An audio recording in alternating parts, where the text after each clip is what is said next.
Hey,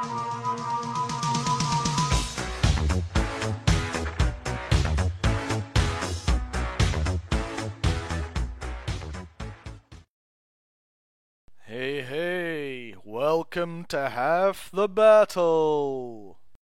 Halloween is upon us, so tonight I'm going to tell you a story. A scary story. A ghost story! From the cartoon. Okay, so it probably won't be that scary. Or scary at all. Still, you get ghosts, so it's in the general spirit of Halloween. No pun intended. Tonight, we're looking at the Phantom Brigade. We start our story with Cobra attacking a munitions factory in Transylvania. Transylvania! Must mean we're getting vampires. Well, no we're not, because I've already told you this is about ghosts. So why the hell is it set in Transylvania if there's no vampires? Anyway, G.I. Joe shows up and quickly takes care of business. While CoverGirl is trying to make Scarlet jealous. CoverGirl here, Scarlet. We're almost at the game. And don't worry about Duke. He's right here beside me.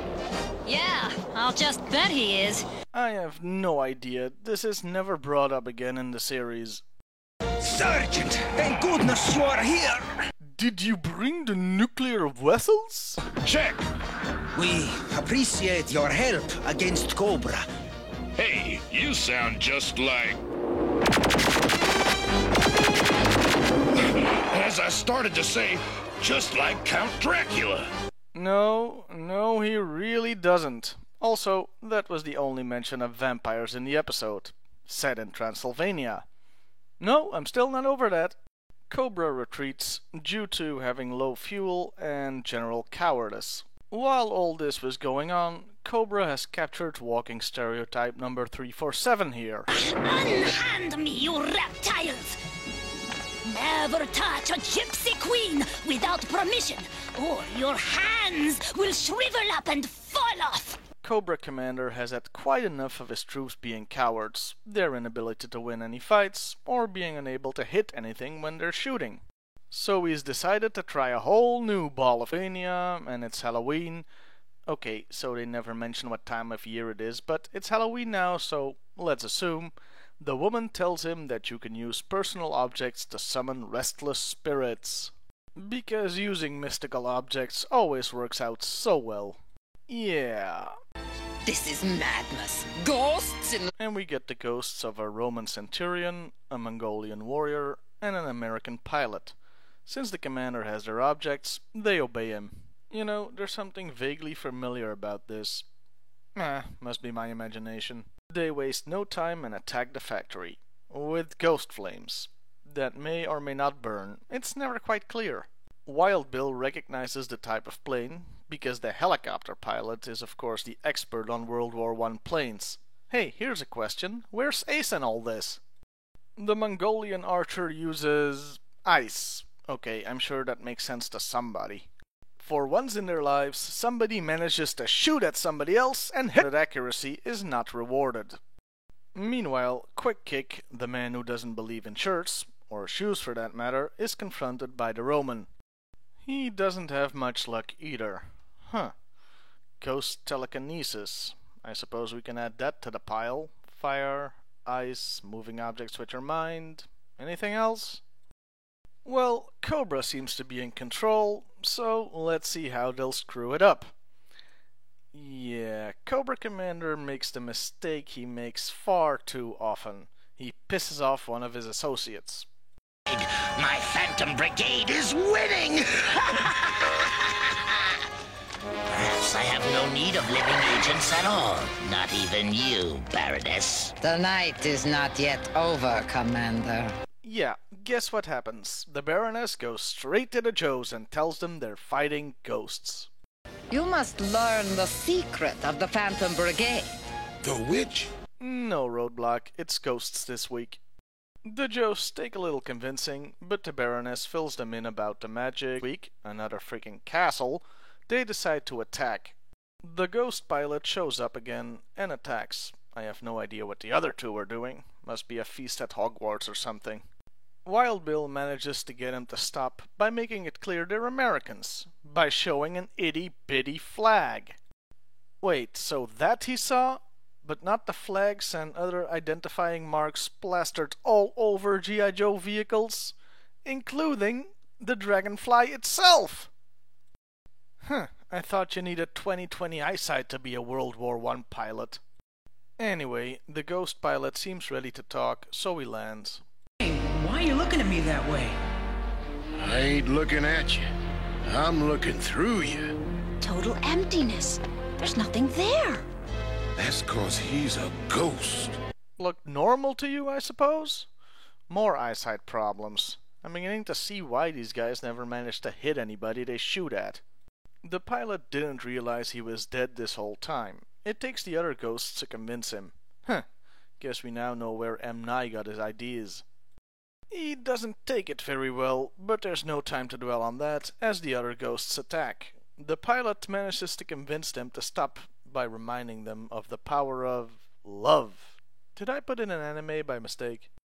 Then we get this. I know what we're doing is wrong, but till I get Jenny's locket back, I must follow the commander's order. Remember this line, it'll be important later. The Joes advance on the castle with the ghosts in tow. The assault begins and we get to see fire bats again. Practicing the squadron! Prepare to launch! Wait, what? Practicing the squadron! Prepare to launch! Well, that confirms my suspicions that the Firebat was slated as a different toy. Called a Stinger, I guess. Even that are watching this, now you finally get the joke at the end of my Ace review. I've got them! Nothing can save him now! Here comes nothing, sport! How the hell could you hear him? Do you just all use the same radio frequency? Well, knowing Cobra's overall competence in the cartoon, it wouldn't surprise me. All seems lost for Cobra, but where are the ghosts? We have come, Cobra Commander, to take back what is ours. No! Stay back! I command you! We are no man's slaves. What? What? Then why the hell did you follow his orders in the first place if you could just scare him into giving up the objects? We do get the only truly creepy bit in this ghost story now, though. Cobra Commander! Who spoke my name? Who's there? You must release the warrior souls or pay the price. Stay away from me! Return what does not belong to you!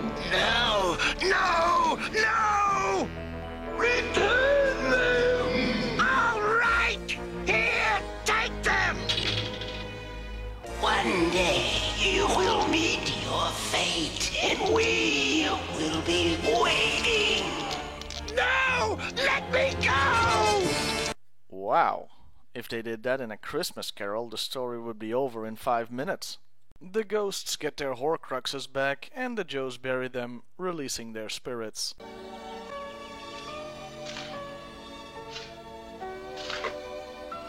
The Joes silently reflect on what the hell just happened, and vow to never speak of it again. The episode ends with a shot of the pilot, now with his girlfriend, flying off, meaning that she's also dead. And judging from her appearance, she died young. Lovely. Oh, alright, to be fair, she could have led a very long and full life, and her ghost appearance is just her idealized form. So that was the Phantom Brigade. Was it any good? Well, the overall story was enjoyable, once you accept the premise, as you so often have to when watching a Joe cartoon. But the main flaw was with the objects. At first, they controlled the ghosts, but later, all they did was bind them to the mortal world. You can't just change the rules like that halfway through. It really bugs me. Also, was the Baroness's betrayal really necessary? I'm sure the pilot would have explained the situation by himself once Wild Bill got him on the ground. Overall, a pretty fun episode, but with its share of problems. See you next week, everybody, when we'll be looking at the comic again.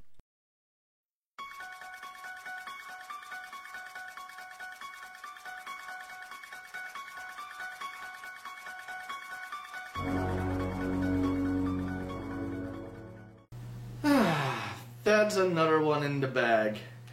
And now to get a refreshing drink. Hey! Who the hell are you? I'm the ghost of Timur. No, I'm Timur. We went over this. Yes, but I'm the ghost of the new improved version of you. I'm taking over. Dude, I'm a ghost. That's not gonna work. Well, what if I use silver bullets? No, that only works on werewolves. How about wooden bullets? That's vampires. Well, how do you fight ghosts then? I don't know. Magic, I suppose? Great! Petrificus totalis!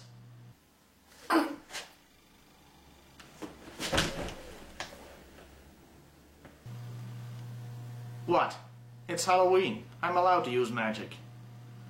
Hey, this guy could come in handy. Imperio!